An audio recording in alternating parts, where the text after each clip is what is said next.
Ang apat na zodiac sign na ito ay magkakaroon ng pinaka-successful year sa trabaho sa taong 2024. Alamin ang detalye.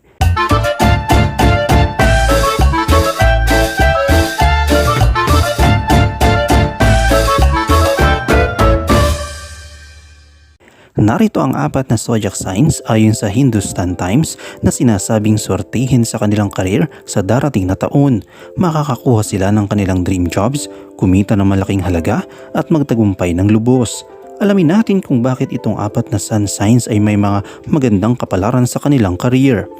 Ang mga Aries, makakaranas ka ng mas mabigat na responsibilidad na tugma sa iyong tiwala at determinasyon. Maraming oportunidad ang darating na magpapakita kung gaano ka kahusay at matapang. Magkakaroon ng sariwang pagkakataon na ipamalas ang iyong kakayahan sa pamumuno. Kailangan mo lamang maniwala sa iyong sarili at makikita mo ang kahangahangang tagumpay na parating sa iyo. Ang mga Gemini, ang bagong taon ay tungkol sa pagsubok ng bagong bagay at pag-aaral ng mga bagong kakayahan. Ang pagiging bukas sa pagbabago at handang mag-explore ng iba't ibang landas ay parang iyong lihim na superpower sa paghahanap ng iyong pinapangarap na trabaho. Imahe ito ng pagtuklas sa iyong mga lakas at talento. Ang pagiging flexible ay magtutulong sa iyo na alamin kung aling landas ang naaayon sa iyo, parang paghahanap ng iyong espesyal na kapangyarihan. Ang mga Leo, ang mga Leo, maging handa sa 2024 na parang taon na ito ay iyong oras.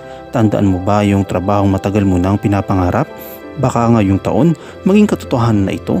Ipakita mo ang iyong kumpiyansa at espesyal na talento dahil ngayong taon, mapapansin na ng mga tao kung ano ang nagpapalabas sa iyo.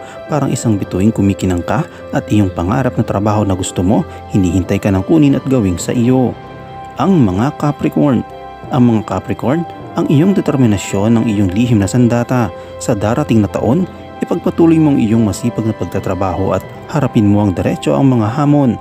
Makikita ng mga tao kung gaano kakatapat at responsableng tao. Ito ang iyong panahon upang ipakita sa lahat kung gaano ka mapagkakatiwala at dedikado. Hindi mawawala ang pagkilala sa lahat ng iyong pagsisikap at madami kang tatanggapin na papuri para sa lahat ng hirap ng iyong pinagdaanan. Ang astrolohiya ay isa sa pinakamatandang filosofiya na umiiral pa rin sa bansang China. Mayroong mga tansya na ito ay higit sa 3,000 taon na nakalipas, subalit ang kamakailang pag-aaral ng mas esoterikong paniniwala ay naglalagay nito sa mas malalim na kasaysayan ng tao. Sa sinaunang China at hanggang sa kasalukuyan, ginamit ang astrolohiya upang manghula kung ano ang mangyayari sa mga bansa, ang resulta ng mga digmaan, ang takbo ng ekonomiya at marami pang iba. Ang Chinese astrology ay naayos ayon sa 12 pagkakasunod ng mga animals. Ayon sa isang alamat ng China, itinuturing na likha ng semi-metikong dilaw na emperador noong 2637 BC ang mga alituntunin ng mga hayop. Ayon sa isa pang alamat, tinawag ng Panginoong Buddha ang lahat ng mga hayop na pumunta sa kanya bago siya umalis sa mundo. 12 hayop lamang ang pumunta upang magpaalam sa kanya. Bilang gantimpala, pinangalanan niya ang bawat taon base sa pagdating nila. Unang dumating ang rat, sumunod ang ox, ang tiger, rabbit, dragon, snake, horse, sheep, monkey, rooster, dog at pig. Kaya't meron tayong 12 Chinese zodiac animals.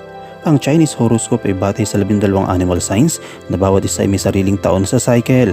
Ang taon kung saan ka pinanganak ay may malalim na epekto sa iyong buhay.